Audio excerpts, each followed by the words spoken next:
अगर आप नया लैपटॉप खरीदने के बारे में सोच रहे हैं तो आपके माइंड में ये चीज जरूर आई होगी कि मैं इंटेल या फिर AMD के जो i7 i5 वाले लैपटॉप आते हैं वो खरीदूं, या फिर मैं स्नैपड्रैगन का X Elite वाला ARM बेस्ड लैपटॉप खरीदूं, या फिर मैं मैकबुक की तरफ जाऊं। तो आप इस वीडियो को एंड तक जरूर देखिएगा, क्योंकि इस वीडियो को एंड तक देखने के बाद आप एक परफेक्ट डिसीजन बना पाएंगे कि आपको ARM बेस्ड लैपटॉप लेना है, आपको X64 बेस्ड लैपटॉप लेना है, या फिर आपको एक मैकबुक लेना है। तो सबसे पहले यहाँ पे मैकबुक के बारे में बात कर लेते हैं, जिसके अंदर आपको M सीरीज की चिपसेट देखने को मिलती है, M1, M2, M3 या M4।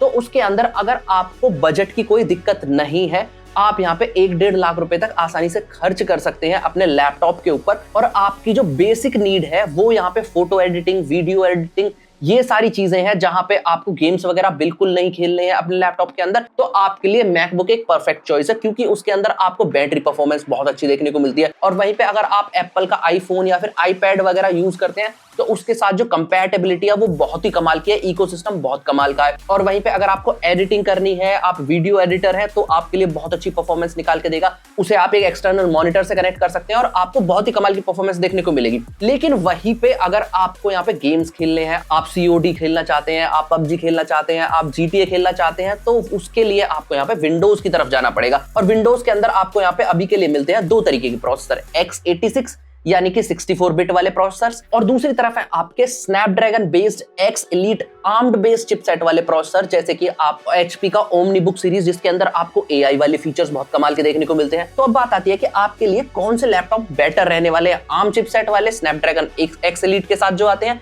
या फिर आपके जो कन्वेंशनल लैपटॉप हैं जो कि आपके इंटेल या फिर AMD के i7 i5 प्रोसेसर के साथ आते हैं। तो यहाँ पे अभी के लिए मार्केट में ज्यादा लैपटॉप अवेलेबल नहीं है स्नैपड्रैगन X Elite के साथ। तो फिर क्या आपको वेट करना चाहिए नया लैपटॉप खरीदने के लिए? तो इन सभी चीजों को जानने के लिए आपको सबसे पहले समझना होगा बेसिक आर्किटेक्चर X64 का और यहाँ पे ARM बेस्ड चिपसेट का, कि वो कैसे काम करते हैं। जो हमारे X64 बेस्ड वाले चिपसेट हैं वो काम करते हैं CISC यानी कि CISC आर्किटेक्चर पर, जिसका मतलब है कॉम्प्लेक्स इंस्ट्रक्शन सेट कंप्यूटिंग। यानी कि ये प्रोसेसर बना हुआ है जो कॉम्प्लेक्स टास्क है, जिसके अंदर आपके मल्टीपल स्टेप्स इन्वॉल्व हैं किसी कॉम्प्लेक्स प्रॉब्लम को सॉल्व करने के लिए, उस चीज के लिए। और यहाँ पे ये आपकी जो मल्टीटास्किंग है या फिर आपका जो हैवी वर्कलोड है उसको बहुत ही आसानी से मैनेज कर सकता है।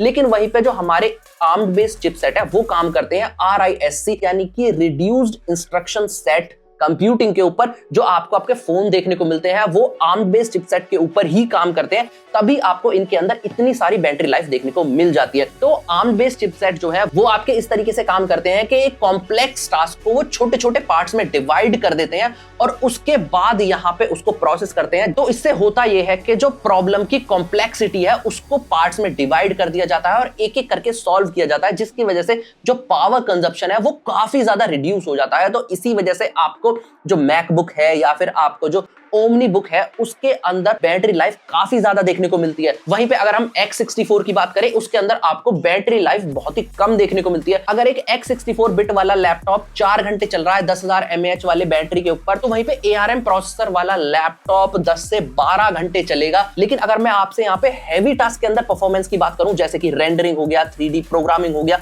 या फिर बैकवर्ड कंपैटिबिलिटी हो गया, मतलब कि अगर आप कोई पुराना प्रोग्राम है उसको चलाना चाहते हैं, तो उसके अंदर अभी के लिए ARM ढंग से काम नहीं करता है। आपको ग्लिचेस देखने को मिलते हैं, जो आपकी एप्लीकेशन सपोर्ट है वो बहुत ज्यादा कम है, और यहाँ पे कुछ एप्लीकेशन ढंग से काम नहीं करती हैं, आपको एप्लीकेशंस के अंदर परफॉर्मेंस नहीं देखने को मिलती है। वहीं पे अगर मैं X64 की बात करूं तो उसकी जो डेवलपमेंट है वो पिछले 20-25 साल से चलती हुई आ रही है सेम प्लेटफॉर्म के ऊपर। तो उसके अंदर जो गेमिंग के अंदर परफॉर्मेंस है वो काफी ज्यादा देखने को मिलती है। जो एप्लीकेशन बेस्ड ऑप्टिमाइजेशन है, मतलब कि आपको एप्लीकेशन के अंदर कैसी परफॉर्मेंस देखने को मिलेगी, वो काफी ज्यादा अच्छी है। और वहीं पे जो हैवी टास्क है जैसे कि रेंडरिंग हो गया या फिर गेमिंग हो गया, या फिर आप अगर 3D डिजाइन कर रहे हैं, तो उसके अंदर जो X64 बिट वाले प्रोसेसर हैं वो काफी ज्यादा अच्छा परफॉर्म करते हैं। और वहीं पे जो ARM बेस वाले प्रोसेसर हैं वो एक स्पेसिफिक चीज में बहुत अच्छे होंगे, लेकिन अगर हम उसको मल्टीपल चीजें दे देंगे तो उसके अंदर परफॉर्मेंस गिर जाएगी। और वहीं पे एक चीज ये निकल करके आ जाती है कि अगर मान लीजिए आपको कोई 4 साल पुराना गेम खेलना है, तो आप यहाँ पे चाहे कितना भी नया कंप्यूटर खरीद लें, आप उसके अंदर कोई सा भी प्रोसेसर लगा लें, चाहे वो कल ही क्यों ना लॉन्च हुआ हो, फिर भी वो 5 साल पुराने गेम को बहुत ही अच्छे से हैंडल कर पाएगा, बिकॉज जो उसका बेस आर्किटेक्चर है वो सेम है और उसको हमेशा से ऑप्टिमाइज किया गया है इसी तरीके की एप्लीकेशंस के लिए। और वहीं पे अगर मैं आपसे x64 बिट वाले प्रोसेसर की बात करूं तो उसके अंदर जो मेमोरी मैनेजमेंट है वो काफी ज्यादा अच्छी होती है, जिस वजह से आपको यहाँ पे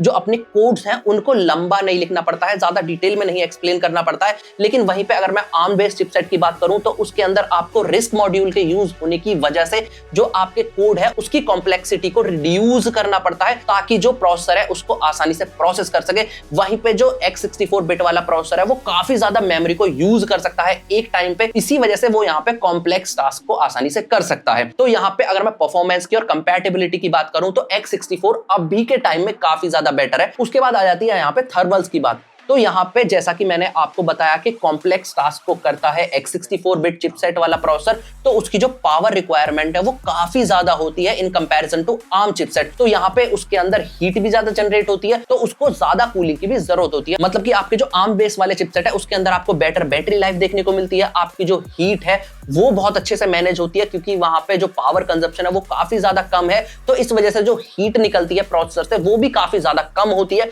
तभी आपने देखा होगा कि आपके जो मोबाइल फोन्स हैं वो इतने ज्यादा हीट नहीं होते हैं। लेकिन वहीं पे अगर आप लैपटॉप्स की बात करें या फिर हैंड हेल्ड गेमिंग कंट्रोलर्स की बात करें जिनके अंदर x64 बेस्ड चिपसेट है, इंटेल का या AMD का चिपसेट है, उसके अंदर आपको कूलिंग फैंस देखने को मिलते ही मिलते हैं। उसके बिना वो काम नहीं कर पाते हैं क्योंकि थर्मल्स को मैनेज करना एक बहुत ही बड़ी प्रॉब्लम है x64 बिट प्रोसेसर के अंदर। जहां पे अगर आप हाई एंड प्रोसेसर्स को यूज करें तो उसके अंदर आपको लिक्विड कूलिंग भी यूज करनी पड़ती है ताकि उसकी वो फुल परफॉर्मेंस पे चल सके। तो इतनी सारी चीजें जानने के बाद ARM चिपसेट के बारे में अब आप बोलेंगे कि यहाँ पे एप्पल भी तो ARM चिपसेट्स को यूज कर रहा है, अपनी जो M सीरीज वाले लैपटॉप्स हैं उसके अंदर ARM बेस्ड चिपसेट्स हैं, लेकिन वहां पे तो हमें कंपैटिबिलिटी का इशू देखने को नहीं मिलता है। तो यहाँ पे अगर आप एप्पल के लैपटॉप्स की कॉस्ट जाकर के चेक करेंगे तो वो काफी ज्यादा है। और यहाँ पे एप्पल एक डिवाइस के लिए प्रोसेसर बना रहा है अपनी मैकबुक के लिए, तो उसके अंदर जो ऑप्टिमाइजेशन देखने को मिलती है वो आपको काफी ज्यादा अच्छी देखने को मिलती है क्योंकि वहां पे हार्डवेयर की कंपैटिबिलिटी बहुत ज्यादा अच्छी है। और यहाँ पे मैकबुक उन लोगों के लिए है ही नहीं जो गेमिंग करना चाहते हैं या फिर 3D का काम करना चाहते हैं। और यहाँ पे अगर आप वीडियो एडिटिंग करना चाहते हैं या फोटोशॉप वाले काम करना चाहते हैं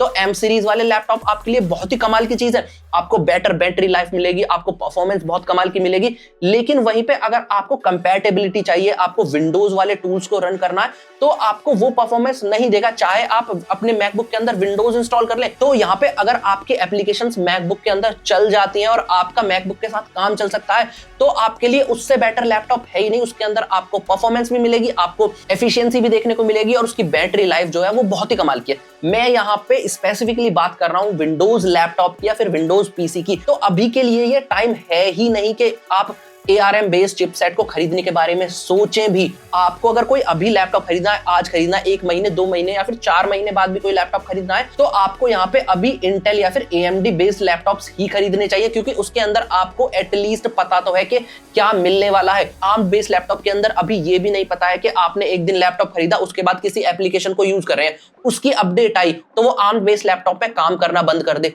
ऐसा प्रॉब्लम भी हो सकती है क्योंकि अभी उसका इतना ज्यादा सपोर्ट नहीं है, डेवलपर्स उसके ऊपर इतना ज्यादा ध्यान नहीं दे रहे हैं। तो ऑल इन ऑल यहाँ पे ये बात है, अगर आपको विंडोज बेस्ड लैपटॉप या कंप्यूटर खरीदना है तो आपको खरीदना चाहिए इंटेल या फिर AMD बेस्ड। अगर आपको एप्पल खरीदना है तो M1 सीरीज आपके लिए परफेक्ट है। और ये डिसाइड कैसे करना है, आपके एप्लीकेशन और यूसेज के ऊपर। अगर आपको गेम्स खेलने हैं तो विंडोज, अगर आपको वीडियो एडिटिंग करनी है तो मैकबुक, और अगर आपको ब्राउजिंग या फिर इंटरनेट वगैरह यूज करना है तो आपके लिए मैकबुक अच्छा है। और यहाँ पे अगर आपको एप्लीकेशन की कंपैटिबिलिटी चाहिए, आपको नई नई चीजें ट्राई करनी है तो उसके लिए विंडोज। तो ये था मेरा ओपिनियन। आपका क्या ओपिनियन है इसके बारे में वो आप नीचे कमेंट सेक्शन में कमेंट करके जरूर बताइएगा। मैं आपसे फिर मिलता हूँ अगली वीडियो में, तब तक के लिए जय हिंद, वंदे मातरम।